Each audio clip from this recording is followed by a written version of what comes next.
Sir ఒకవేళ చాలామంది neat qualify కాకపోయినా ఇప్పుడు లైక్ వేరే కోర్సెస్‌లో నార్మల్‌గా ఎళ్ళిపోతుంటారు కదా!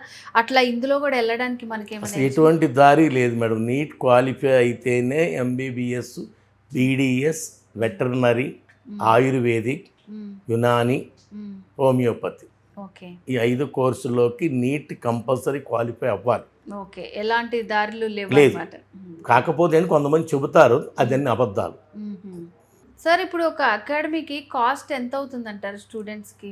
ఇప్పుడు టోటల్ స్కోర్‌లో 490-686 ఈ సంవత్సరం హైయెస్ట్ ర్యాంక్ ఇండియాలో 686. హ్మ్.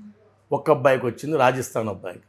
650 నుంచి స్కోర్ ఉంది. హ్మ్. మంచి స్కోర్ ఉండి 500-600 మార్కులు వచ్చుంటే హ్మ్. ₹1,00,000 ఫీజుతోనే పర్ యానం అవుతుంది. హ్మ్. అంటే 4.5 సంవత్సరాలకి 4,50,000. హుహు. అది దానిలోకి అర్హత లేకపోతే బి కేటగిరీ అంటారు.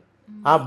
బి కేటగిరీలో 11,50,000 లాస్ట్ ఇయర్ ఫీజు. హ్మ్. ఈ సంవత్సరం 10% పెరిగిద్ది.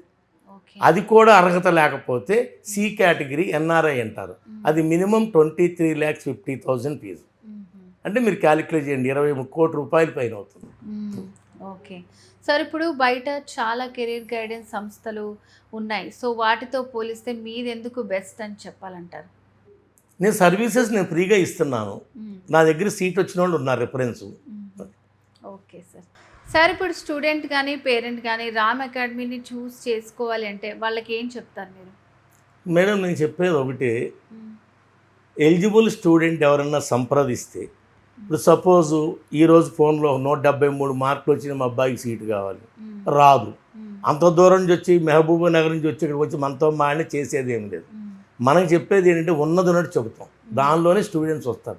ఓకే. 1 by 1 mouth publicity. హ్మ్. ఒక స్టూడెంట్కి మనం లాస్ట్ ఇయర్ ఎంతమందికి సీట్లు ఇప్పించామో ఈచ్ స్టూడెంట్ ఇద్దరిని పంపిస్తారు. హుహు. లాస్ట్ ఇయర్ 62 మందికి ఇప్పించాం ఓన్లీ ఎంబీబీఎస్.